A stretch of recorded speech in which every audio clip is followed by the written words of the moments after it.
Good evening, everyone. Welcome. Thank you for joining us tonight.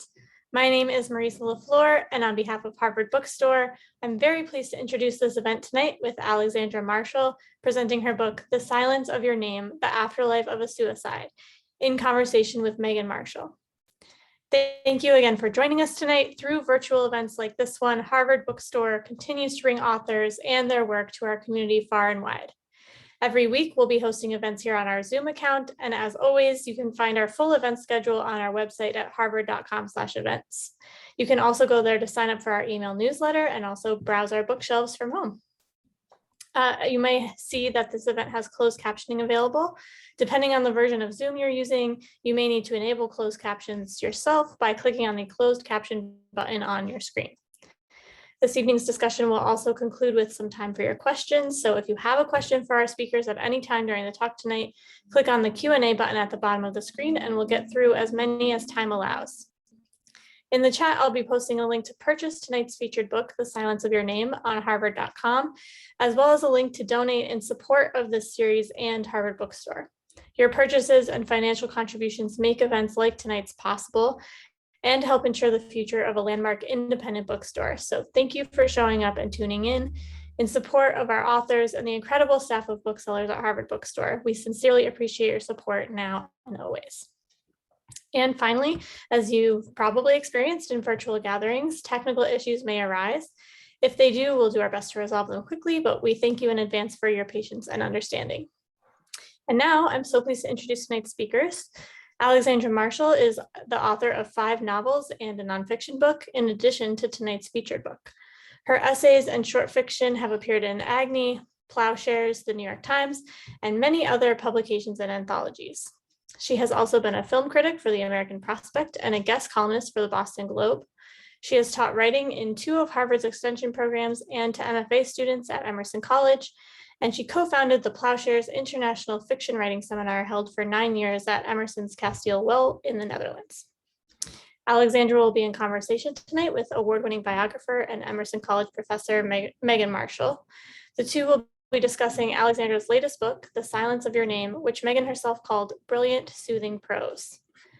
And author Alice Hoffman describes The Silence of Your Name as a moving and heartbreaking memoir, a beautiful and haunting exploration of love and loss and love again. We're so pleased to have them both here with us tonight. Without further ado, I will turn the digital podium over to Alexandra and Megan. Thank you so much, Marisa. I get a chance to offer my deep thanks to the Harvard Bookstore. My first book was published in 1977 and Frank Kramer welcomed it. And I'm grateful to Frank, and I'm also grateful, of course, to Jeff Mayerson and Linda Simonson for these really unforeseeably difficult times since their ownership of the bookstore. Thank you so much. I also want to thank Carol Horn, who is a book buyer for the bookstore spanning this whole period of time. Without Carol being the first person to buy the book, we writers would be in trouble. So thank you, Carol. And Megan, the fact that we share the coincidence of our fathers having had the same last name, and therefore we do too, we have shared much more. The 20 years that you were at work on your masterful Peabody Sisters, we were friends, and you accompanied me through the almost twice that many years that I've been working on this book. So I can't thank you enough, sister writer that you are, for your friendship and for being an early reader of this book and for your validation of it. And mainly tonight for coming to talk with me about the book. Thank you. Well, it's my privilege and honor and delight to talk with you about this really wonderful book. And another thing that we share actually is a publisher, Arrowsmith Press, which published this beautiful book and has also published the collected poems of my late partner, Scott Harney. So we know, both of us know what a great publishing concern the Arrowsmith Press is. I also have to thank Harvard Bookstore. The Harvard Bookstore was my employer back in 1975. I had a summer job as a clerk And that was my first exposure really to the book business. And who would have thought that a few years later, I was lucky to meet Lexa Marshall, as I learned she was called, the author of a wonderful, brilliant book called Gus and Bronze, her first novel, which portrays the last days of a young mother who's dying of a lingering illness. And it's the most moving book. I recommend it highly. And I really didn't know that this book about loss was kind of fronting for a very different loss that Lexa had experienced and finally has written about in this book, a sudden dramatic loss of a young husband. She'll talk about that. So we know she's a novelist, 5 novels, and then she turned to writing this memoir. One of the things I particularly admired about it was the way her novelist skills were evident, and particularly, I'm just going to ask her to read. Oh, I should say, we'll talk a little bit, but we're going to sort of be talking around several passages from the book that I'd like Lexa to read and that she wants to read. It's such a beautiful book. So I wanted her to start by reading the opening 2 paragraphs, which set up in the way a novelist would the 2 characters at the heart of this memoir. We were children of privilege. Tim devoted his spring break to the Voting Rights March from Selma to Montgomery, and I was soon to set off for Asia and Africa to learn the essential life lesson for a white person of being the minority race. I'd worked hard to convince my parents that a round the world air ticket was a better investment than graduate school, and I was right. But in this finite summer interval, Tim and I were imagining our future together. He was a tennis pro at a club in the town of Old Lyme, while I studied dance at the prestigious program based at Connecticut College, a few exits north. Whenever I could get away to Tim, I did. And in these treasured weeks, we spent many tender hours lying by the open doors of the former hay loft in his cousin's partly renovated carriage barn, listening to the mezzo-soprano horns from the trains hugging the shore of that scenic coastline as they trailed into the distance. In my dance class that morning, while a company member demonstrated the contract and release at the core of the technique, Martha Graham herself stalked among us, wielding a pointer to adjust our form. It was both terrifying and thrilling to be in the spectral presence of a dance pioneer. And while I doubted I'd ever achieve the perfection she demanded, my extracurricular identity as a dancer had gotten me through high school and college. Still, the abrasive Rolling Stones anthem, "I Can't Get No Satisfaction," was that summer's hit song. And it was probably because I'd already decided to suspend my rigorous training for free-form travel that I felt the limits of that exclusive community. How much more was there to say about the Achilles tendon when 4 months earlier, Governor George Wallace refused protection to Dr. Martin Luther King Jr. and his legion of supporters, including Tim, on their 54-mile march to the state capitol. Thank you. So just a brilliant way of bringing these 2 characters, actually, of course, real people, to life. So Lexa, tell us how the 2 of you ended up in Ghana. And I hope you'll lead us to another passage. It's really one of my favorites. You can get to it however you want. Okay, well, it seemed natural, given what I've just read, that Tim and I would want to join Operation Crossroads Africa, which JFK called the progenitor of the Peace Corps. I had wanted to join the Peace Corps when I was in Africa, and this really seemed like a wonderful program. We were the co-leaders at age 26 and 28 of a group of college students from Canada and America. And the point of it was to go to Africa so that the Black participants would know what it was like to be the majority race, and the white participants would know what it was like to be the minority race. A very important lesson, as I just said. So we went there. I did not really understand what what it was for Tim to be doing something that he wasn't comfortable doing. And so I didn't learn really until I read his journal after his death, that he was really very apprehensive. And then there was a series of calamities that led to the catastrophe, really, of him killing himself on the 10th day after our arrival. Well, we were there such a short time. We were young, he was healthy, he was athletic. I was focused. One of the things I later learned in Africa, you don't focus on the future, you focus on the present, because the future is unknowable. I was focused on the future of his recovery. And he bled to death, having taken a bread knife to his throat. So that's the story. And I did not really know how to proceed. I had learned that my father was on his way to Ghana, getting his yellow fever shot at the airport and traveling 24 hours. And that's all I really knew. In the meantime, I knew that cremation would probably be what Tim would want, but we had, of course, never talked about it. And what I didn't understand about Ghanaian traditions in relation to death was that, well, first of all, a suicide is buried at a crossroads, so the spirit can disperse. But secondly, cremation was only happened in the Hindu community, which there was an Indian community in Kumasi, the larger city nearby. So that, I guess, is my lead in to the fact that I arranged for a Hindu cremation ceremony. And this is what it was like. I had bought a wreath and an armload of flowers that I carried through the gates of the Kumasi City Cemetery, uphill to its highest point, where a slab of earth had been laid with a rectangular wooden tower constructed like a log cabin.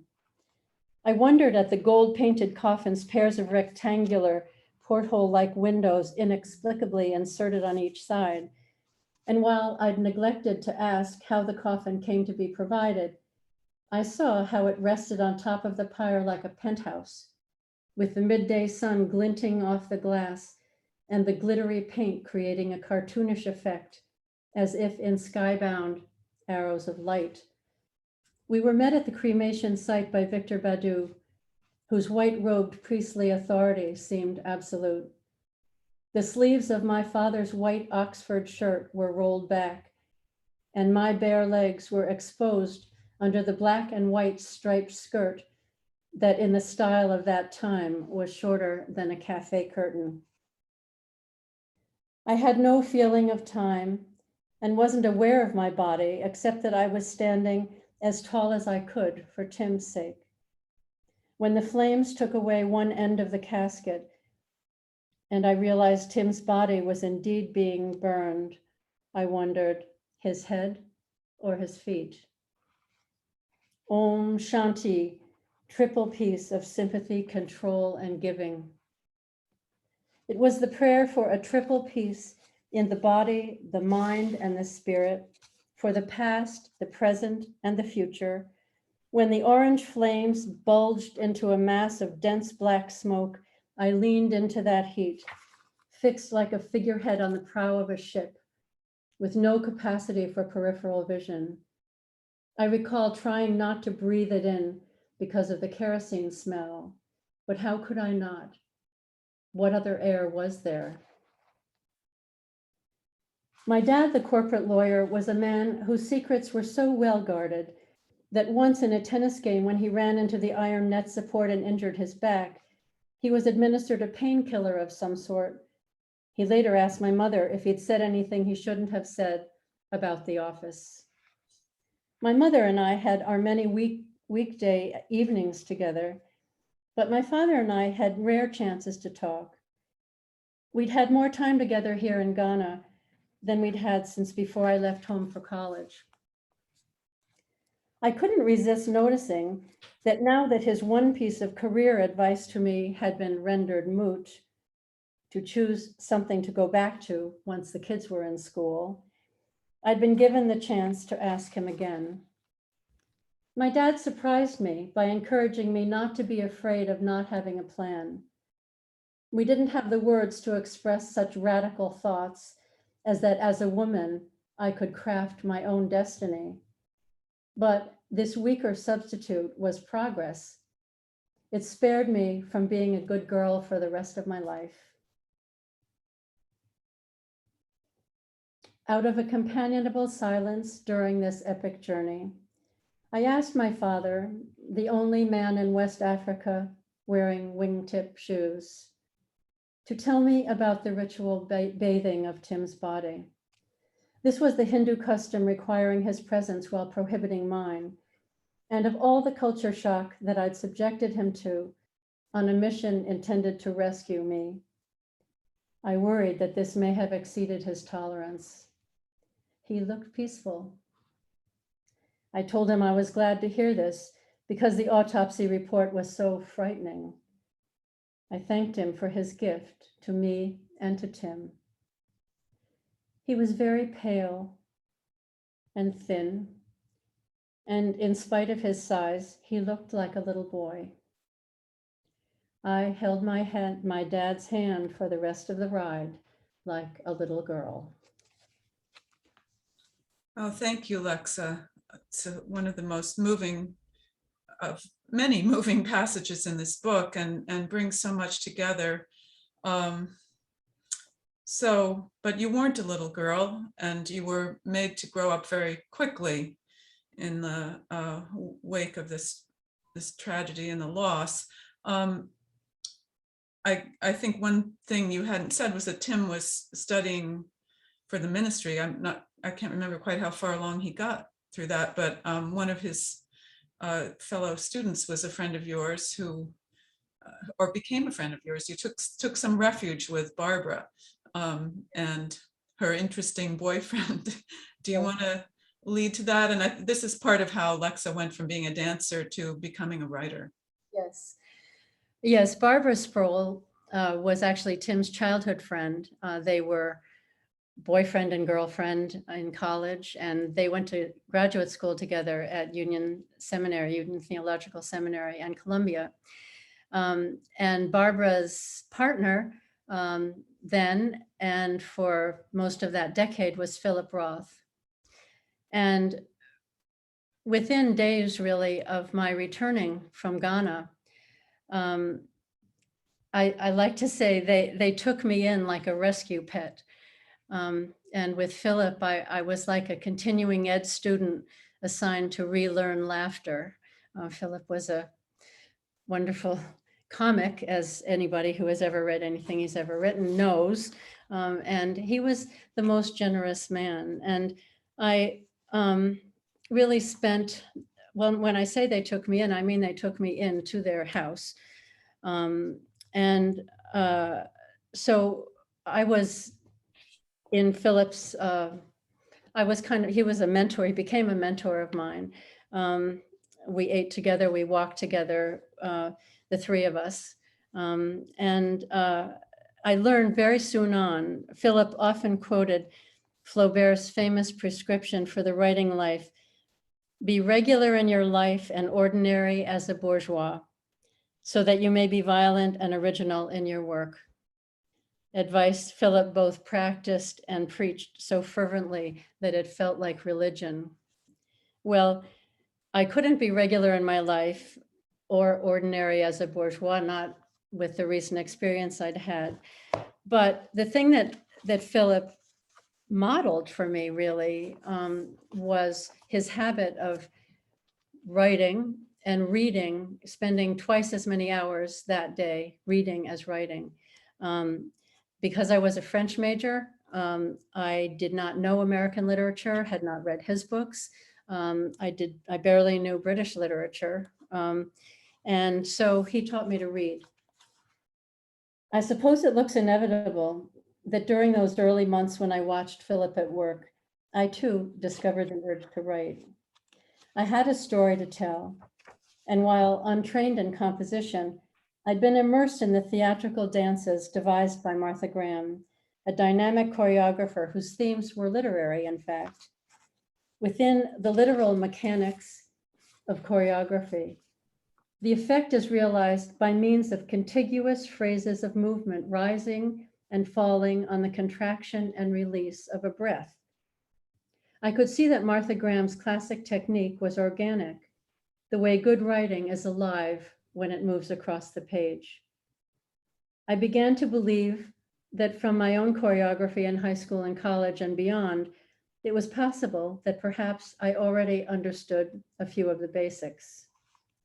Of course, Philip's example, meanwhile, made clear that no matter what I might know about dance, I still had everything to learn about writing. It was absurd for me to imagine myself a talent, but Philip encouraged me nonetheless. And while it was many months before I showed him my first effort, to which he awarded the title The Child Widow like a gold star, I'd already benefited from its therapeutic value by writing about the loss that defined me. I was suddenly also able to imagine my new identity as an apprentice writer. Each night, I found myself actually looking forward to the day ahead, which both helped me get to sleep and got me up in the morning. I felt alive and was able to sense that a writer's life could be a way of staying alive. Could this be what they meant by vocation? Thanks, Lexa. So many important lessons in that.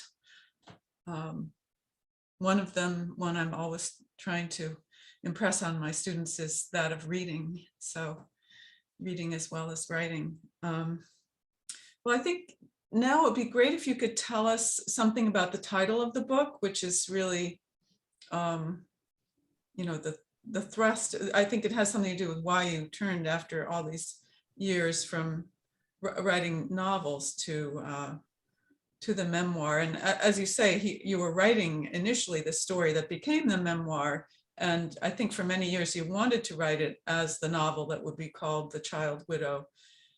It became something else. How did that happen? Yeah, as I said, the first thing I wrote, he gave the title The Child Widow to. And I probably wrote that novel 8 or 10 times, always unsuccessfully. I tried setting it here, there, and everywhere. What I couldn't get right was the truth of what had happened. And I kept trying to make the suicide somehow less deliberate. And unfortunately, one of the things about suicide is that it is deliberate. I finally, at a certain point, mainly I think because I just wanted to use that title, The Child Widow, because I wanted to honor Philip with that. I wrote a short story. I just said, okay, fine. I'm just going to forget all these drafts of this. I had 1,000 pages probably. I'm just going to forget all that and write a short story called The Child Widow. And I submitted it to Plowshares. And Lidette Randolph accepted it. Alice Hoffman was guest editor of that issue. She accepted it. And it was published. And I thought, I'm done with it. And then what happened was Tim's mother died at age 92, 45 years after his death. And in her obituary notice, it mentions that she was predeceased by her 4 sisters, who are mentioned by name, and survived by 2 sons and a daughter, without mentioning Tim. And when that happened, and I don't judge them, but because I came to a greater realization, really, which is, I don't judge them because I had participated in the denial myself. And that's what I mean when I say I couldn't quite write the novel. And the greater realization I came to was that, it's my story. His story is my story, and I want to give him his name. And that became the motivation. And that also became the reason to tell it in nonfiction, because as we all know, many things that are true in life would be unbelievable in fiction. And then no matter how hard you try to work it. So that was really the turning point for me. And I began to write this memoir. And the title that I gave it was The Silence of Your Name, the Afterlife of a Suicide. Well, thank you. That's, oh, you speak the truth so well to us, Alexa. And the amount of time that this story has gripped you is just, something, well, I don't know. It happens to many of us. We have a story that we can't tell, and finally we find the way. I think one part of this too that you've mentioned as a turning point was a kind of much delayed return to Africa, to Ghana, and in a way, can't say coming home, but it's coming back to people who had welcomed you for those 10 days. Okay. And finding some truths that you hadn't expected. So, and I guess I should say, just generally to the people listening, we're covering a lot of ground here. You're learning a lot, but there's so much more in this book, family history of Tim's family. So, you must read this book, you must buy this book. But Alexa, tell us about this maybe the second and most, a second crucial turning point that enabled you to write the book. Well, I think it took me a very long time to return to Ghana. And part of the reason that I'm glad to report is that I did succeed in becoming a writer, publishing the novel that you very kindly mentioned. Megan, thank you for that. My agent introduced me to his other Boston novelist, as he called him, James Carroll. And we fell in love immediately, and married very quickly, and had children, and have had a really wonderful, long, happy marriage. And so that's also the reason why it took me so long to go back to Ghana. I did, in fact, celebrate the anniversaries. I would mark them, I guess, in a way, 5 years, 10 years, 15, and so on. And as the 30th anniversary was approaching, and I realized that Tim had been dead longer than he was alive, I realized I simply had to go back to Ghana. So by not returning right away, I didn't realize how insufficiently alert I was to those beyond our group who were also impacted by Tim's suicide. I mean, especially the chief and queen mother of Wenchi, who had welcomed us on behalf of their elder brother, the Prime Minister, Ghana's head of state, in whose ancestral village this violence had occurred. I would eventually correct for this mistake, but I'm ashamed to admit that it took me another 30 years to the day to revisit the scene of the crime. So I went back. I had no idea what to expect. I did not know that the chief was still the chief and the queen mother was still the queen mother in Wenchi, this town we had only just arrived in. I overdressed, and in my long black sheath proved to be a fortunate choice when the queen mother crossed my hotel's lobby the next night in a floor-length ivory satin strapless dress with matching stole over one shoulder. She wore a 4-strand pearl necklace and matching bracelet, but her vibrant face seemed unchanged from the only other time we'd met, when on that day in 1970, she had impressed me indelibly, being at once traditional and cosmopolitan by wearing the crisp uniform of a nurse midwife. Nana Frema and her niece and I were seated at a small round table in the hotel's formal dining room. There were too many waiters with not enough to do, but the setting proved conducive and was made cozy by the candlelight that prompted the Queen Mother to ask why they would waste candles when the electricity hadn't gone out. In Wenchi, the power had been rationed by the use of a town generator that was cut off at night.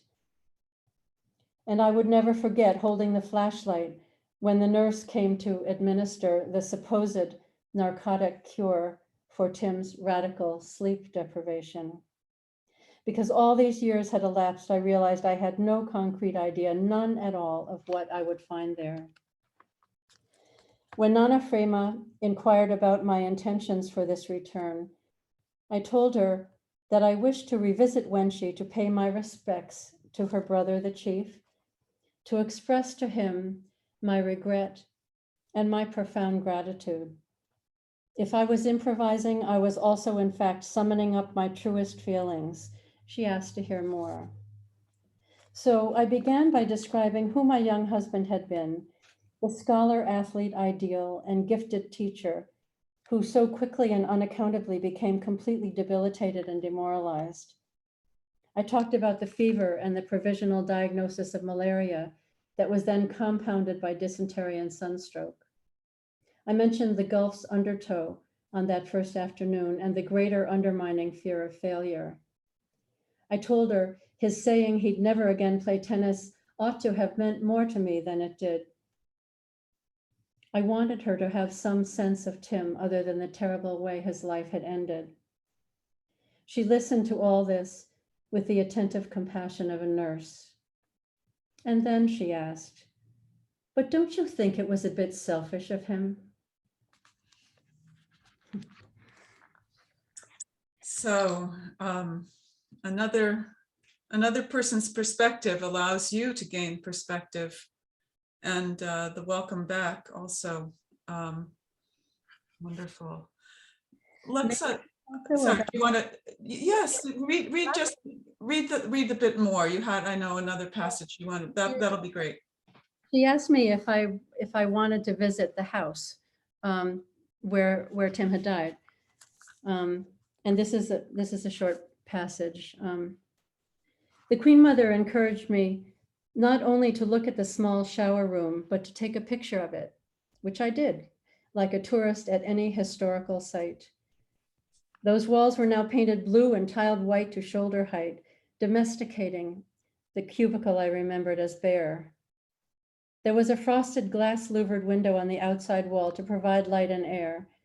And from that threshold, I noted how the shower head extended in an arc from the left wall, with two corner shelves for bathing supplies and two thin towels hanging on a high rack. In a corner of the cement floor was a white enamel basin with a smaller blue plastic bowl inside it. And this became my focus. I knew I could never make myself cross that threshold, but from that same spot where I couldn't before, I made myself examine the ordinary drain down which Tim's life had vanished. I looked and I saw it. On that other morning, when I witnessed the formal procession of the chief and the council of elders robed in black adinkra cloth, a bearer held a large black parasol over the chief. They smoothly navigated that exterior staircase to enter the same doorway through which Tim's body had been removed from the building to the flatbed truck that took it to the Kumasi morgue. I could see now that their mission to purify this defiled space seemed to have worked. I left the building this time, struck by its mundane character and by the nonchalance with which I'd been received. If the situation were ever reversed, I doubted my ability to reciprocate this gracefully, but I vowed to. It was as if the terrible event that had taken place in that shower cubicle had passed into the realm of legend, which almost made me feel as if I were no longer held to blame, or maybe never had been. Well, thank you, Lexa. This is the moment where the whole audience would be applauding this fabulous reading of yours. I want to ask maybe one question, and then we'll go to the audience questions. I'm sure people have questions about this grief and this, what one might say, processing a trauma, understanding it. But I also want to stress what a beautifully written book this is, how the self-scrutiny that you hear in Lexa's reading is there throughout, propelling a really wonderful narrative. And what I wanted to ask is, what did you find you were using from your arsenal of novelists' techniques and skills in writing memoir? What carried over? Well, as a novelist, I was never great at plot.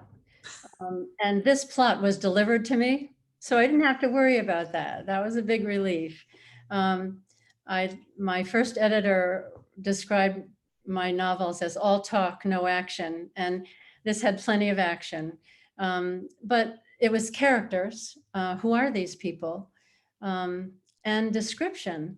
And as you know, Megan, as a biographer, there are the simple, basic tools that you employ. I'm thinking of that scene in your wonderful Margaret Fuller book where she's dying, and where you have to find a way to render something extremely painful and shocking as that death, in a way that the reader will, first of all, allow him or herself to be there.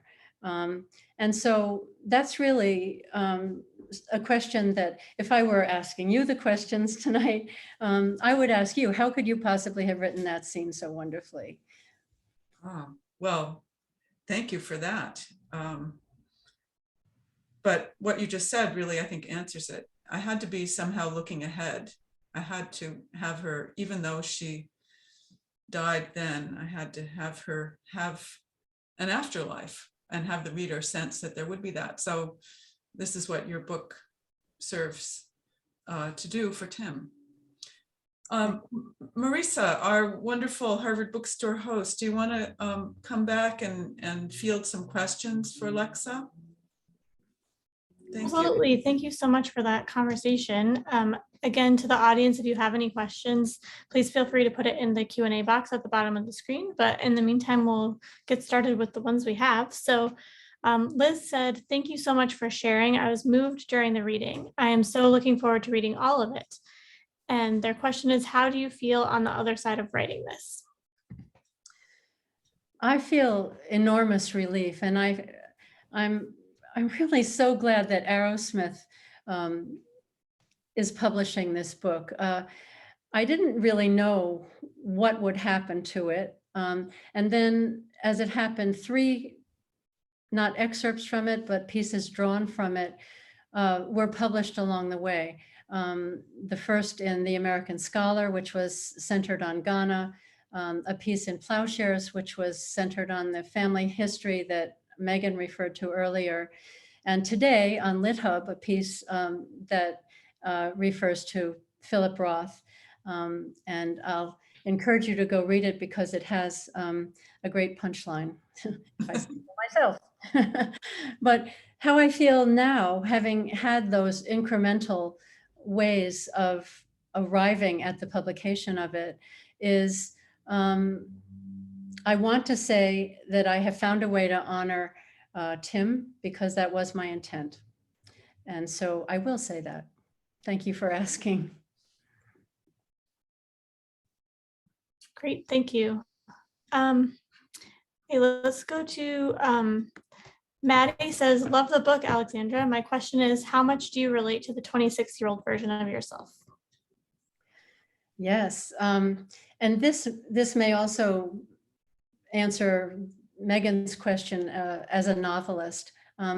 As a novelist, the joy, the job, it's true of any writer or biographer too, of course, where you put yourself into the position of somebody whom you really don't resemble at all. And I actually do not resemble a 26-year-old. And in a lot of ways, I was very stubborn then, as perhaps you can tell. I'm glad of that.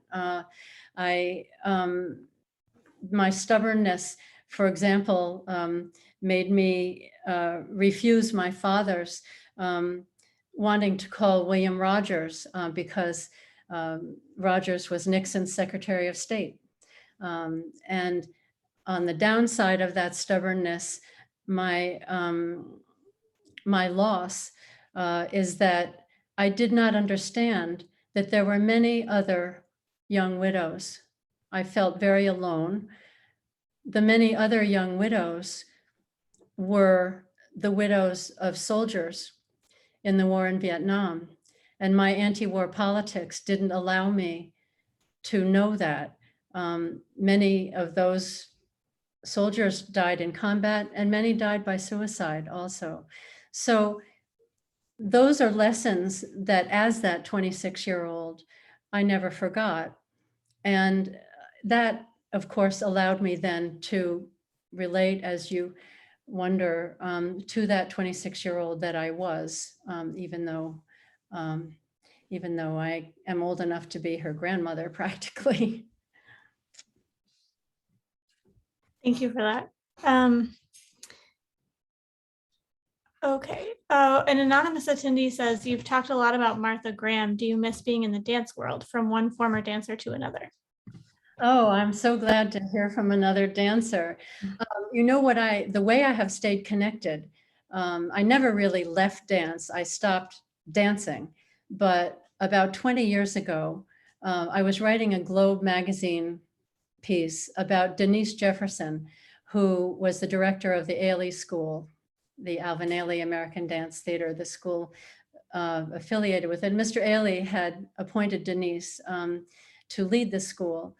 Denise and I had gone to college together, and she was a ballet student and had never done modern dance. And I encouraged her to come with me to the New England Conservatory, where I was taking classes. And there was a master class taught by a dancer named Donald McHale, and an African-American dancer. Denise was African-American and had been basically shut down with all her training because she was told that she could not be a ballet dancer. Anyway, she discovered modern dance, and I wanted to write this basically homage to Denise, and the Globe magazine allowed me to. So she said, oh, by the way, you really should come along with me to Guadeloupe, where I have a kind of a pet project. And Guadeloupe is part of the Federation of Dance of France. And so it's a department of France, actually. And so I went along, and I loved it so much, watching this competition, basically, of young dancers, young ballet dancers, that I made myself so useful that she asked me to come back again the next year. And I went every year for the next 10 years while she was alive. And since her death, I've been every year, the 10 years since then, minus last year for COVID. So I did not leave dance, and I hope you don't either. But thank you so much for wanting to know more about dance. Great. Sorry, there's just so many questions coming in. I'm trying to choose the best one to ask next. So once you realized the book needed to be a memoir, was the writing straightforward, or did it take a while to figure out how to tell the story? Did your understanding of the story continue to change as you worked on it? That's from Joan. Yes, it did. And actually, I was really helped by the editor of the American Scholar. I referred to that earlier. I had submitted a piece, and that was chronological. And his editorial advice to me was, don't make it chronological. And once I didn't, I kind of I unstraitjacketed it. And then it began to have a much more circular shape. And that then allowed me to rewrite the whole book. I had taken an excerpt, again, in the spirit that I did with the Child Widow essay, the Child Widow short story of, okay, I'm just gonna take a piece of this and try to get it out there. And so his advice to me really allowed me to do a revision that was radical. And so the shape followed my new risk-taking. And that's how it evolved. I'll just say that's so interesting, because you had said you were grateful to have a plot presented to you in this book, but you still needed to monkey with it. You weren't going to let the plot just unfold. This. So it wasn't all just following the plot. You had some art to this. Yes. But by putting the word suicide in the title, it's not one knows that it's going to be there. It may not be on page one, but it's there. And I also just want to say about what may have sounded like a spoiler alert about the obituary that allowed me to turn that corner. That's on page 16. So it's not too much of a spoiler alert. Yeah, someone once told me they don't like to read biography because they know how it ends. Right. That's the challenge to the biographer. Right. I did not know how this was going to end, and I surprised myself with the ending. That was fun. Okay, I have two related questions. One from Meg, how has your understanding of suicide changed over the decades? And one from Bridget, thank you, Lexa. We Americans, particularly Christians, are not so good on suicide. The meaning of burying a suicide at a crossroads is powerful. How did Africa color your own sense of suicide? Well, as I said, unfortunately, it took me a long time to go back. And I was really struck by not an African sense of suicide, because I never knew about another suicide in Africa, actually, but a larger way to understand death. And just a few years ago, my husband Jim and I went back to Ghana together. I'd made other trips in the meantime since 2000, when I went back for that 30-year anniversary. And this time it was for the death of the Queen Mother.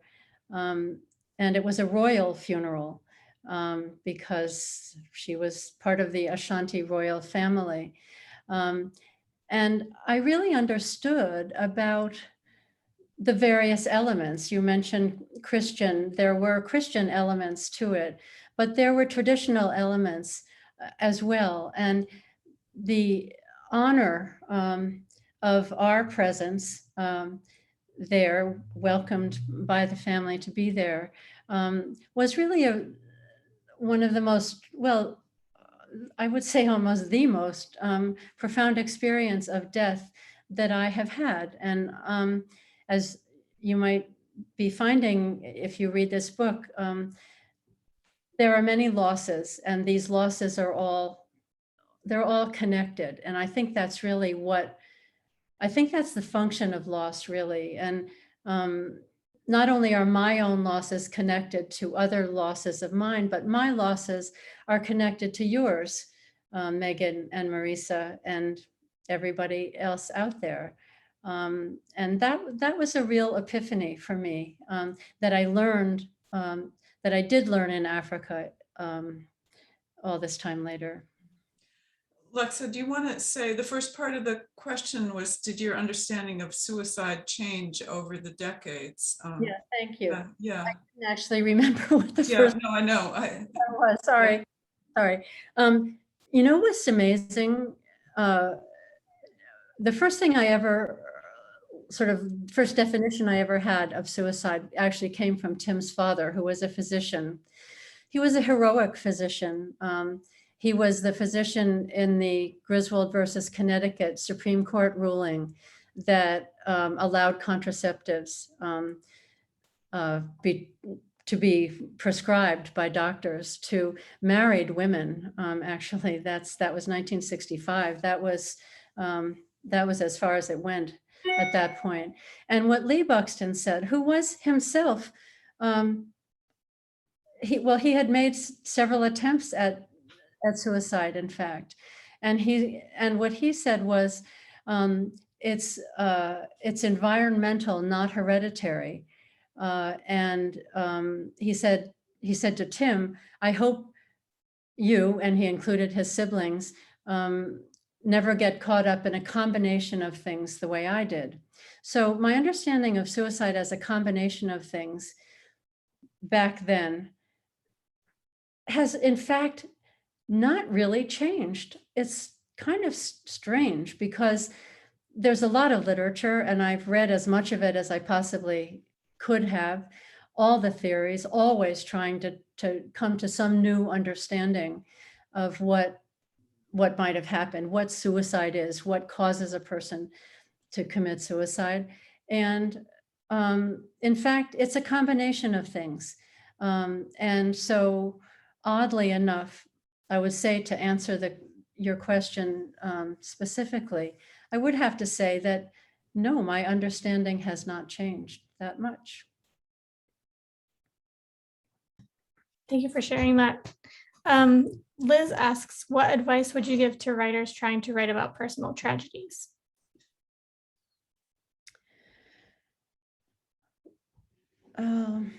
What advice? I'm trying to imagine maybe what Philip Roth would have said to me. He never gave me that specific advice about how to write about personal tragedy.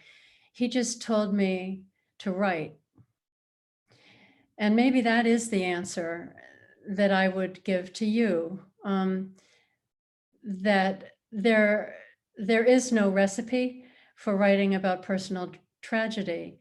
You have to have the confidence on the page to write about anything, really. And you also have to find a way to live with the personal tragedy before you can write it. Sort of along those lines, an anonymous attendee asked, this is your first memoir, but how have your personal experiences shaped your fiction writing in the meantime? Oh, what a wonderful question. Thank you. That first novel, Gus in Bronze, was focused on the feelings generated by my mother's death. My mother was diagnosed with terminal cancer 6 months after Tim's death. And she died just exactly when they told her she would. And so I could not imagine my mother's experience. So what I did in that novel was, my mother was 58, I was 29, and I literally went, from her age, what's that middle age? And it was 39 was the middle between her age and mine. And I wrote a character who was 39. And that was the way that I was able to not write about myself and my own experience and imagining my mother's experience. And once I had that character who was 39 years old, of course, she had a completely different life from what my life was. And in some ways, I guess you could say I tried to make it a best case scenario, if you can call it possible to do that around a tragic death. And then the next novel was, I won't run through them all, but the next novel is probably interesting because that one was kind of trying to understand something about my mother. The second one was trying to understand something about my father, the corporate lawyer, as I referred to him. And so I wrote a novel about a corporate takeover. which was just becoming popular. That is to say, it had been considered ungentlemanly up until that point. And it allowed me really, in trying to imagine what it would be like, and here's how I set it up. I imagined kind of like a Pepperidge Farm thing, that my product was fudge. But a woman who builds a company like, think Tate's Cookies, maybe, and whose company is taken over. And so it's like she's being taken over from above with that company, but also by her own children who own shares in her company, and by her mentor who owns shares in her company. So that was the problem with it. But in other words, yes, I have started with my own life in my fictions in a way that's very different from this book, because here I'm trying to be as honest as I possibly can. And the wonderful thing about fiction is that honesty is not really your primary requirement. Thank you. I think we have time for one more question. Laura asks, book publications are always so revealing and anxiety producing. Has it been harder to have this memoir come out, or your previous novels? My previous novels were published actually a long time ago. And publishing has changed radically. And in a lot of ways, I have no idea what to expect this time. So ask me again. Okay, great. Well, thank you so much. We had a lot of questions come in through the Q&A, so I'm sorry if we didn't have time to get to your question, but I'm really pleased that you all joined us tonight, and thank you so much to Alexandra and Megan for being here with us tonight. Thank This you. is where people would applaud if we were in person. Thank you, Megan. Thank you, Marisa. Yes. Thank you, Harvard. Thank you, Aerosmith. And I put a link again in the chat to purchase The Silence of Your Name. And on behalf of Harvard Bookstore, I would just like to say thank you for joining us. Be well and keep reading. Good night. Good night. Take care.